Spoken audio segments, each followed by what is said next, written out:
He told the world that he feels like this will be his day. And when you're playing someone who is objectively the stronger player, maybe that confidence, overconfidence, in fact, can help you out. You just go for him. Because if you allow Magnus to play his game, you're the underdog. What are you supposed to do about that? Well said. And he is the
all of his pieces on his own first three ranks. That's typically not what we recommend in chess. And he's trying to let his pieces lead the way, but we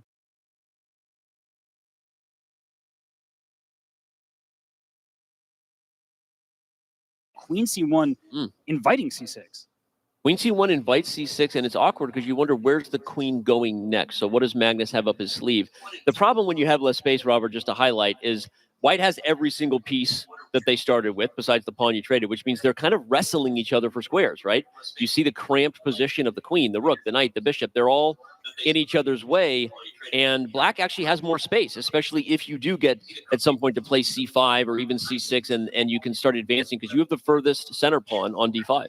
That's right. And c5 comes with an added threat, I'll put that in air quotes, of a4, just trying to chisel at white's pawn structure and create some isolated pawns. So I think that Hans has done everything right, and now he's spending time because, Danny, there are some positions where you get tempted to lash out, and he has just done that.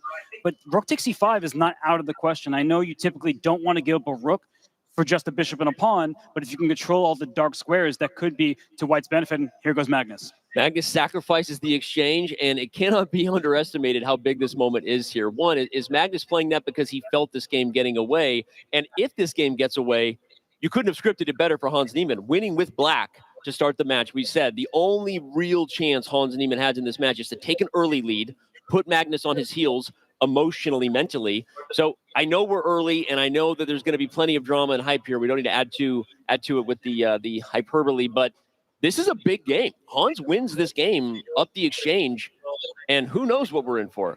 Objectively, the exchange sacrifice was justified. Here, we see the bishop h3 move, but it probably came at the wrong moment. Rook b6 hits the queen. There's a pawn that was behind that queen, and this queen on a4 is dangerously close to getting trapped. It has to reroute to the center, queen to d4. But excuse me, is this pawn on b3? Can you just capture that one? I think it's hanging. Now, Magnus will have the queen and bishop on the dark square battery for the rest of the game, and that is good old-fashioned family fun on the king side. So black has to worry about that. But again, it's an exchange and a pawn, and Magnus is in trouble here. He is, because it's actually just an exchange. That pawn on b3 was won by Hans, so it's not enough material compensation for Magnus, not even close. And he does have that great queen and bishop lined up. Knight d2 kicks that rook back. That rook on b5, honestly, is a bit awkwardly placed. But if black gets queen b6, suddenly we see the queens leave the board, and that has to be to Hans's benefit. Yeah, queen to b6 looks great. Magnus allows the queen trade. This is going to be super tough to hold. And Magnus doesn't even have a time advantage to go with it. Hans has plenty of time on the clock. This already looks like a game that could, if anybody around the world wasn't tuning into this match at this point, if Hans Niemann wins with black to set things in motion here in Paris on our second semifinal match of this Friday, call everybody. Call your aunt, even the one who never answers, and you don't even know if she knows how to use the internet. Well, this is going to break it. This bishop on d4 is about to just be the hero in white's position. Look at it cover the b2 square. It can't be attacked very easily. A knight's about to hop out to e3. Maybe we'll see the bishop give itself up for this knight and try to win that central pawn. And rooks need open files. The c file is open, but unfortunately it's unattainable. The bishop on h3 covers that square. Rook e8 does all of nothing because the knight wants to get on e3 anyway. And Danny, that was a terrible move. The rook is trapped. Knight to d2, and the rook has no squares. Oh my gosh, and Hans Niemann takes a brilliantly played game as black here, potentially starting off in a way that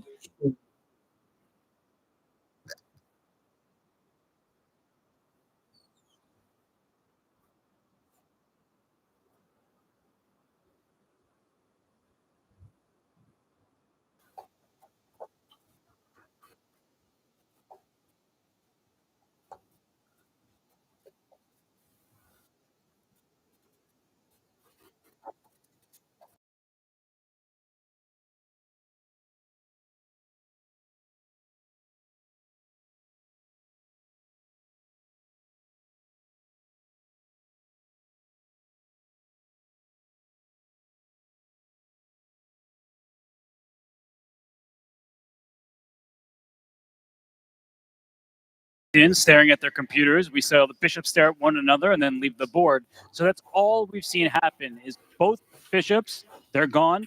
Now the knights will try to find some good homes in enemy territory. This knight can hop out to f5. That could actually be very dangerous with a rook sitting on e3. That rook can swing on over to hurt the black king. But that's why Magnus, sensing that there may be an impending attack on the king side, you're taught to strike in the center. Strikes in the center to change the structure. You don't want to allow white a chance to just focus with no counterplay. I like the move Rook D1 though from Hans, especially because it was played quickly. I like that. That's a sign psychology that mentally that Hans